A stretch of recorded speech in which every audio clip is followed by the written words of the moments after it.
why we will really use VPN services. Several companies, including your own internet service providers, can easily spot your geographical location and can track your online data minute by minute. I would like to make two humble requests to the Indian government. Hey guys, this is Prashant and I welcome you to a special episode where we will be talking about the new data privacy laws or the policy launched by Indian government for VPN industry. VPN industry in India is currently facing an existential crisis. In all probability, in the next few months, some top VPN players may even exit the Indian market. Many analysts even predict that the VPN industry may even cease to exist altogether in the coming months. That is all because of new guidelines issued by the Indian government. What are these new rules and guidelines, and why is it giving such sleepless nights to the VPN industry? Well, we'll find it out and the answers to these questions in this latest video. But before moving ahead, let us first answer what VPN is and why we will really use VPN services. Well guys, VPN stands for Virtual Private Network. The main aim of this private network is to protect your identity and your data in the online world. You see guys, when we surf the internet in the normal mode, neither our identity, that is our IP address, nor our data is really protected. This simply means that several companies, including your own internet service providers, can easily spot your geographical location and can track your online data minute by minute. Yes, you heard that right. Guys, every website that you visit and every file that you download is continuously being tracked by several companies out there. Now, if you are someone who is not conscious about data privacy, then you may not see much problem in all this. After all, today, almost all companies track our data quite openly and legally. Well, giving our precious data to these data-driven companies has almost become the default thing today. However, there are few problems with this data tracking practice. You see guys, when we give data to these third-party companies, we sometimes unknowingly or knowingly give away too much personal information about our lives. This includes information about your habits, favorite food, popular tourist destinations that you have visited, details about your professional career, and even your relationship status. Now let me tell you that the classic example of how your web browser and other third-party companies can know about your relationship status, which is actually a very private and personal matter. Now let us suppose your marriage life is going through a bad patch and you start doing an online search for finding a divorce lawyer. Now suddenly, after an hour or so, you will start seeing many online ads about legal consultations that want to provide you the service of divorce lawyers. Well, you will see such ads across several websites that you have visited. Now you will be curious to know how these legal consultancies came to know that you are searching for divorce lawyers. It looks like magic, isn't it? Well guys, this is no magic. This happened because you have legally mandated your web browser to track the cookies on your laptop and PCs. Based on these cookies, your web browser then shows you suitable ads. These ads are obviously paid ads, and they are paid by the companies that want to sell their products and services to you. Now some people might think that such ads offer a lot of convenience to us. They give us access to so many valuable products and services and save our invaluable time. But remember guys, all this convenience comes at the cost of your privacy. Until now, I was only talking about ordinary people like you and me and how our data gets compromised. But what about those big companies and large MNCs that run businesses with crores of turnover? Can they really afford to be lenient about data privacy like most of us are? Of course, they can't. Well, they have to relentlessly protect their data, not only from their competitors, vested interests, but even hackers. If they fail to protect their data, then their business will certainly suffer crores of losses.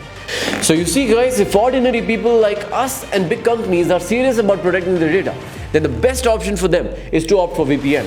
The main function of VPN, as I told you before, is to protect your identity and data in the online world. But the question is, how does VPN fulfill this important function? You see guys, when you subscribe to a VPN service, it automatically creates a private tunnel through which your data is securely passed. Thanks to this tunnel, no one in this world will ever come to know which websites you visited and which files you have downloaded. In other words, your data is completely encrypted. But the fundamental benefit of VPN doesn't end here. Apart from protecting your data, it also masks your IP address. Thanks to this feature, you can stay completely anonymous. Now, this is almost wholesome protection, isn't it? Not only is your data protected, but even your identity is completely hidden. Nobody can know your identity and what you're surfing on the internet. Now today, billions of people and companies across the world avail these VPN benefits. When these VPN customers connect to the internet, they don't even have to worry remotely about the data or the IP address getting tracked. They enjoy a fulsome protection. But sadly, the fulsome protection that VPN customers enjoyed till today may end pretty soon, and that in India, of course. That's because the Indian government has come with new guidelines that will literally kill the VPN privacy. According to these new guidelines, all the VPN service providers will have to mandatorily maintain the IP address and the log sheets of the browsing data of every customer for minimum 5 years. These VPN companies will then have to furnish the data to the Indian government as and when they ask for it. Well, and here's another interesting catch. If the VPN companies fail to comply with these new rules, then the top executives of these companies can face a 1-year jail term. In a nutshell, this new guideline attacks the very fundamental principle of the VPN service, which is to maintain the online privacy of its customers. I mean, what's the point of subscribing to the VPN services if these VPN companies start collecting our browsing data and the IP addresses? Well, no wonder VPN companies have already started making hue and cry over these new guidelines. Many international VPN service providers like ExpressVPN, NordVPN, Surfshark have said that they can't comply with these rules. In such a scenario, they have no other option but to exit the Indian market, of course, if the government doesn't budge. These new guidelines, by the way, will obviously also impact the millions of VPN users across India. Currently, there is an estimated 300 million VPN users across the country. VPN users have increased sporadically over the years, especially after the pandemic. According to the VPN company Atlas VPN, the virtual private network users increased by a whopping 600% in the first half of 2021. This made India one of the fastest growing VPN markets in the world. But these facts make no difference to the Indian government. It has already warned that the companies that refuse to comply with the new guidelines will have to leave the Indian market.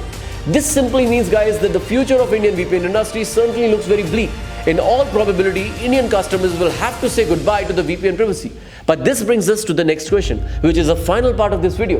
Why is the Indian government going behind the virtual private network services?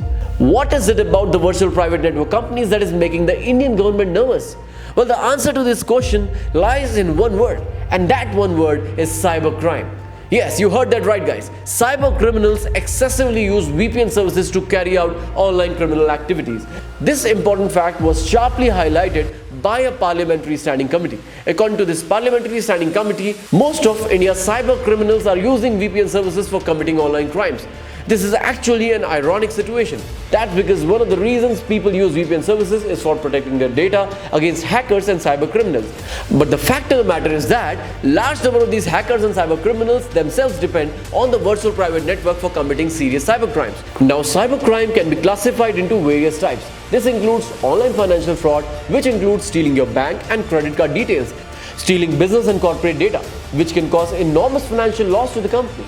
The infamous ransomware attack, which is a type of cyber extortion. Online child pornography.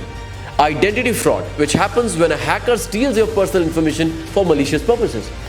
Well, I strongly believe that the nature of these cyber crimes is very serious, and therefore the Indian government has all the right to protect its citizens against such evil crimes. But we still need to question the Indian government here. That's because the Indian government can use these tough guidelines to keep an eagle eye on its citizens. It is important to remember, once VPN companies start maintaining your log sheets, the Indian government will have complete access about the websites that you visited and all your online activities. It is like the government is trying to police its own citizens. Here, I would like to bring to everyone's notice that countries where VPN companies are completely banned or tightly regulated are those countries that are either known for their autocratic regime or have poor track record in democracy. This includes countries like China, Russia, North Korea, Iraq, UAE, Belarus, Uganda, Iran, what not, you can guess. Well, pretty soon India will be the newest member in this infamous list. To make a long story short, VPN companies and people who are conscious about their data privacy are heading for tough times. To put it more bluntly, the days of VPN privacy in India are pretty much over. Before ending this show, I would like to make two humble requests to the Indian government. My first request is that Indian government should give assurance to Indian citizens that it won't misuse these guidelines for policing its own citizens. Secondly, I hope that the Indian government exempts corporate companies from these guidelines. Simply because of the survival of their business, corporate companies cannot afford to compromise on their data privacy. So that was our explainer for the VPN policy that has now come to haunt VPN industry in India. Well, if you like this special explainer episode, make sure to hit the like button and subscribe to our channel. Clicking on the bell icon will be highly appreciated. And you can also visit our website technodo.com for reading more tech stories like this. This is Prashant signing off. See you in the next one.